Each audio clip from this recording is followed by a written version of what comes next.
My name is David Badgerow. I'm an animator. I'm going to be talking to you a little bit today about breaking through, and basically what that means is like taking like simple but kind of poignant, powerful steps towards achieving the next step in your career, whatever that might be. So when I started my career, I had a simple yet specific goal in mind. I wanted to be a feature film, big studio animator. And I actually started my career at DreamWorks Animation, but I was not in the role that I wanted. And eventually I did get there, but the process of getting there was kind of a long one of alternate routes, distractions, and eventually getting back on track to achieving my goal. So getting there kind of took a little bit longer than I would have liked, but looking back on the journey gives me now a clearer vision of kind of like what aspects of it led me successfully to the end result. And so what follows is going to be some points that kind of reoriented me and led me to the ultimate goal that I was after. Just a caveat, in the interest of keeping this talk more on the general side, I'm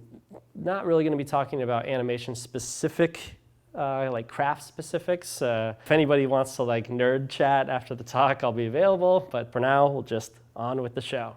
First things first. Number one, be clear about your goal and do what you want to become. Before your goal can be clear to others around you, it's necessary that that goal be clear to yourself. So working towards a career goal is exhausting, both mentally and time-wise. And so it's really important to ask yourself this motivating question: what do you want?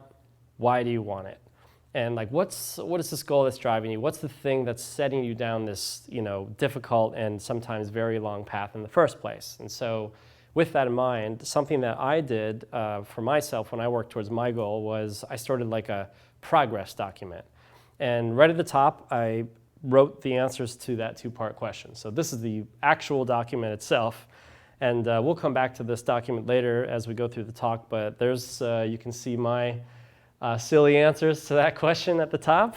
So as I was going through, like I said before, I would just kind of check back on this document, because this was over a span of like at least 2 years. And while I'm doing that, I'm like, okay, well, let me make sure I'm still like fully on board with both of these things, the what and the why. It's just so important that you're working towards the proper goal, because if you're not, it might be time to pivot your path. And just as an example of that, to use animator as an example, it's like, okay, well, the what might be animator and the why might be, well, I want to tell a story using imaginary characters. But maybe you eventually realize on this journey, like, well, maybe animation isn't like necessary or isn't enough to satisfy that goal of, telling a broad story.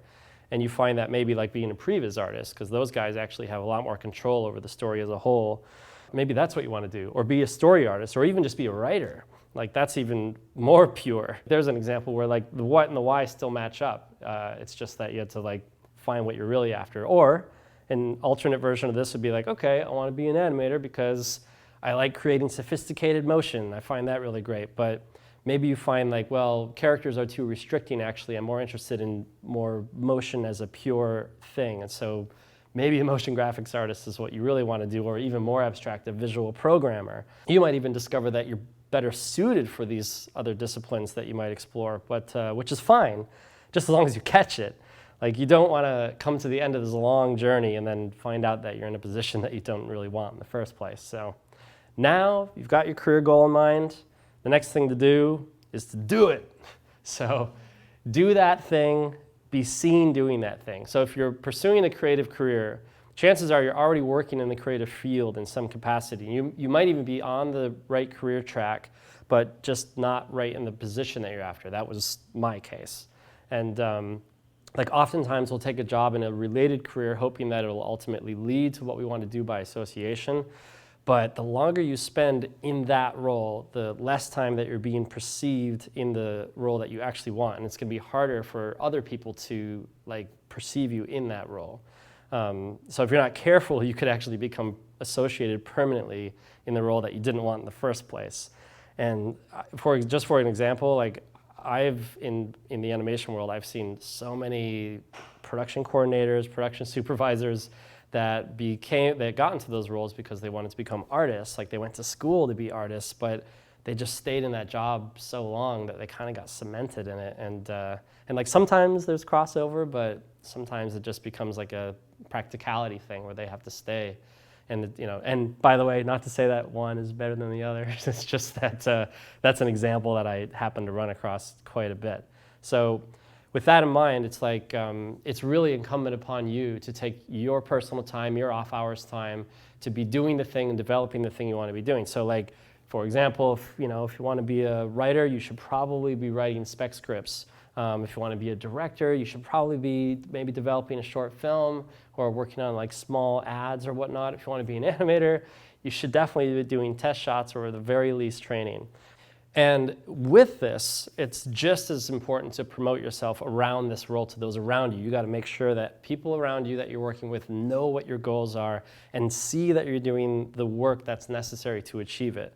And if you do this, correctly, the ideal is that it creates this kind of positive feedback loop where the opportunities in that discipline will come because people are aware of it. So like, if you make visibility in the desired role, maybe, somebody who happens to give you an opportunity in that role, you can do it, you then get increased skill in that role, that leads to a stronger portfolio, et cetera. People then know more that you're doing it. You get the picture. Hopefully this is the ideal scenario. It works like this. I also need to mention, it can be terrifying to leave a safe or even harder, lucrative job to start all over down the proper path. And to that I say, don't be afraid to lower your bar for entry, and just to take the first step towards the route you want. And whether that means like going to a smaller studio, but maybe that smaller studio is more willing to take a chance on you in that desired role, or maybe it's a smaller role within the company you're at, but it's actually on the desired path. Or maybe you just altogether take a hiatus just to invest in schooling or taking the time necessary to do a big project that then will propel you forward. So that's, it goes back to that old adage. There's a lot of truth in sometimes you got to take one step back to take a giant leap forward. Which brings me to an anecdote I want to share that I think is super relevant and kind of exemplifies everything we've been talking about so far. Back in the 80s, there was this guy, Kevin Leman. He was a character designer at Disney. This was at a time when Disney was, just on the precipice of breaking through into what they call the Renaissance period. So like things were really starting to ramp up, and character designer is no small role. Like it's one of the most coveted positions there. And so as you can see, he was working on these kinds of films, and while he was there, he really, really wanted to be a director, and he told everybody. He told the directors of these movies. He made it clear to everyone around him, but despite all that, he just wasn't getting any traction. And so even though he had this awesome job at this awesome company at this awesome time, he decided to quit. And for the next couple years, he took any directing job that he could get, even if he was directing Friends films, small ads. He was even directing stage plays that some of his friends did or he had been recommended to.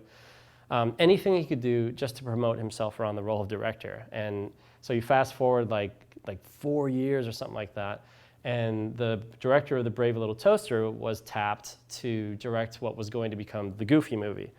And for whatever reason, he couldn't take the gig. And so, but because he was so vocal, he remembered, he's like, you know what? There's this guy, Kevin Leman, he used to work here. He worked for me on this movie, and he would love to direct, and he's been directing, and he's been doing it successfully for a while now. I think that you guys should take a shot on him. And lo and behold, he got the gig. He did Goofy movie, came back to Disney, he did Tarzan, which was fantastically successful. Eventually crossed over into live action. And also I should mention, to go back to that point of the what and the why. This is another, he's a perfect example of that. I actually talked to this guy, and he was telling me that his ultimate goal, believe it or not, is he really wants to direct a Broadway musical. That's really what he actually wants to do. And you can kind of see that trending in that direction as his career moved forward. And he's still working on it. I actually just talked to him 3 weeks ago, and him and his wife are still working towards that goal. So, but yeah, we'll come back to the idea later of sort of incremental goals. But yeah, to me, it's an awesome story. Which that story kind of makes a convenient segue into the next major point: make connections, be nice. And as a lot of you know already, networking is just an essential part of the journey of the creative career. So how do you take that to the next step? How do you, just beyond making a bunch of quick connections that might as well just amount to like a big LinkedIn page. To me, really, it's about paying attention to those people who both recognize your talents and can be in a position to help you out when the time is right. And so to come back to the document of progress, one of the things that I would do below the goal mantra was I collected a kind of like a big list of creatives and industry professionals that I had had like meaningful interactions with. And for me, this was like colleagues that I had worked with directly, recruiters from studios that I talked to repeatedly, or even friends from college who had become associated with companies that I wanted to work at. So like this was kind of like a curated, jacked up LinkedIn page for me. And what I would do is I would keep tabs on this circle of connections, and it would be like a reminder to touch base with them, making sure that they knew what I was up to, and to see if like any of them had moved into a position of influence or at a company that was relevant to what I was after. So in my particular case, when I was working at DreamWorks, there was a colleague of mine that I worked with there that he left, and he actually ended up becoming the head of layout up at Sony. And he really knew that I wanted to be an animator. He had heard me talk about it a bunch, and he just happened to share an office with one of the animation recruiters at Sony. And so he heard that they were hiring. He called me up. I passed my work on to him, and he was able to like attract some attention to my demo reel at that time. And that was the moment for me. That was my break-in moment for getting into my first animation job at a big studio. It was great. So another thing on this point of making connections is consider seeking out a mentor. This can be somebody who's a work colleague or an industry professional who just has a lot more experience than you do and might be willing to impart some of that knowledge or give guidance along your journey. And really, you'd be surprised how willing a lot of professionals are to give some of their time if you just ask nicely enough. And maybe it's even someone in that list that you've created from before. And checking in with your mentor periodically can really help you kind of track how well you're progressing, as well as kind of guide you towards like what should be your next practical step in your journey. It's really great, which brings me back to this point of be nice. Making these connections, of course, doesn't do a whole lot of good if it's followed or polluted by a bad reputation. I would say, being nice, being helpful, being passionate goes a long way. When you have those who already take stock in your talents, like when they see you being a positive influence, being collaborative, it's only going to further demonstrate your potential, and it's going to make it a lot more likely for them to want to work with you or recommend you. So think of it as like you should behave as someone that you are going to want to recommend for the job. But that isn't to say that you're going to love every single person you meet in the industry. There's always going to be folks that you're not really going to see eye to eye with. And maybe this goes without saying, but seriously, be careful not to be confrontational or outright mean to those in your creative circle, because it's going to come to bite you in the ass later. I mean, I don't have to tell you that the creative industry is a small world. You never know who's going to be in a position of power or who might even be your boss someday, and that's really no good. Make meaningful connections, be nice. I like to say if you make friends with enough doormen, eventually one of them opens a door for you. That brings me to the last point, which is be persistent, don't give up in the face of bad luck. So as the saying goes, opportunity, it's luck plus preparedness. The good news is, and the bad news is, we really only have power over one of those things. Sometimes you'll have a great pitch or a great portfolio, and timing's just not in your favor. And this really, I think, can be the hardest part of all. It's just not giving up when you can't catch a break. And some people catch opportunity right out of the gate, and that can be really frustrating to see because it can kind of give you a false perception of how opportunity works. But when this is happening, you just can't lose sight of your own progress. And also don't forget to celebrate the victories when you do get it, because the view down the ladder is just as important as the view up the ladder, really, which brings me back to this guy. Something that I would always do is whenever there's like a key step that got me closer towards my end goal, I would make a short entry into the document and I would put the date. And you can see I would also highlight like key places, key people, so that I could match up to my list of names from above just to track that easier. So in my case, this includes things like whenever I had a portfolio review with like a meaningful person in animation, or whenever I had an actual interview with a studio. And what was really helpful about this was whenever I was feeling really upset or depressed or frustrated, I didn't feel like I was making any progress, I would just refer back to this document And I would check back like, well, where was I like 6 months ago? And where was I a year ago? Just to make sure that I was like still making good headway. Like this just happens to be a year, but that was like a pretty big jump for me. And just kind of make sure everything's still heading in the right direction. But also, it's kind of like a speed check, because then, you can look ahead and see like, okay, well, have I slowed down? Is my progress like now veering off? And it's a good kind of reminder to maybe you need to shake things up and be a little more aggressive. So briefly, I'll just share an anecdote related to this, which is, hopefully y'all know this show. This one is really fascinating to me. It kind of ties together all the points that I've been talking about so far. So, when Seth Green was coming up with Robot Chicken, here's a guy that was already a movie star. He'd been in movies. He'd been working in the industry a while. So he clearly had inherently a bunch of connections. And when this show came out, I remember thinking like, oh, well, he's Seth Green. He probably like came up with that idea on a weekend, and by the next week he had the show greenlit. And so he actually came to DreamWorks and talked to us directly about the history of this show. And it was unbelievable to me. Apparently, he had put this together just as like a 5 to 10 second pitch on like a VHS tape, like the stop motion stuff. And him and his co-creator, they pitched that thing around town and nobody bought it. And literally year after year, they would just keep producing more little segments. And if you've ever seen the show, that's kind of how the format of the show is invented, is that it's that channel flip of all these kind of miniature little moments. But this went on for years. Like it went on for 9 years, unbelievably. And in that span of time, it's like, well, first of all, it's amazing that he didn't give up. But over that span of time, Adult Swim was created. And Michael Lazo, who's the head of programming, he happened to be friends with Seth MacFarlane. And Seth Green, of course, was friends with Seth MacFarlane from Family Guy. And you can probably imagine Seth Green would talk about this thing all the time, since I'm sure it was bugging him that he couldn't get it off the ground. And it just so happened that Lazo was like, hey, we're looking for like 15-minute little segments. Do you know anybody who's got something like that? And he's like, yeah, I know a guy that's been dying to pitch this thing. And there it was. It's like, can you imagine like if he had given up after 1 year, let alone like 5 years, we wouldn't have Robot Chicken. That'd be terrible. So that's like to me, an extreme case of where being persistent really paid off. One more thing, to go back to self-promotion a bit. Now, luck and timing and all that is mostly out of our control, but being proactive with self-promotion is kind of a way that you can help align luck and preparedness a little bit more in your favor.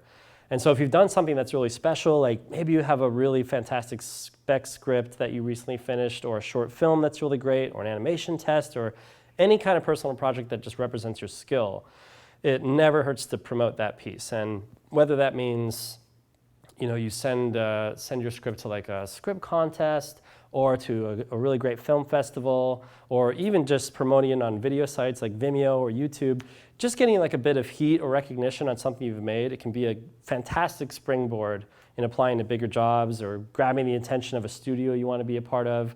It just kind of helped magnetize some opportunities in your direction that otherwise might have gone unseen.